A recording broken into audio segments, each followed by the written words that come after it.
for the season, and thus he had to be replaced in the NBA All-Star game. Paul George, if you have not heard, was named his replacement by Commissioner Adam Silver, the NBA announced this evening. What do you guys think about the PG replacement? Well, I'm fine with it from the standpoint that Paul's on a good team. Paul is an all-star player. There's no question about that.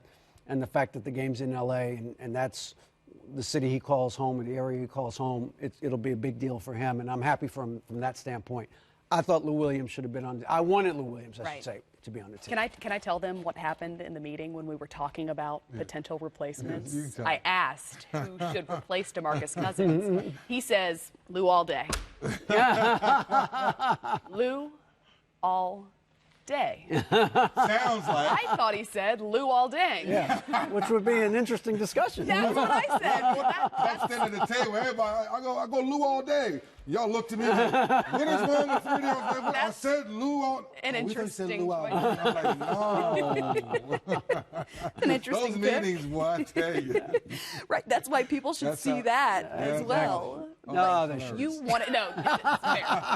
We need that time. It's our time. As you mentioned, this is the time of year where locker room meetings are happening. Exactly. Our meetings are also pretty important, and they don't always go well. Okay, but you wanted Lou Williams to. Yes, I thought, of all the guys who feel they got snubbed, Lou Williams dealt with what? No Blake, no Teodosic, no Patrick Beverly. Gallinari out a lot. Gallinari. So he's been the only mainstay, and the Clippers were in the playoffs, they're out of the playoffs, so they've always been fighting for it, and he's been the main reason.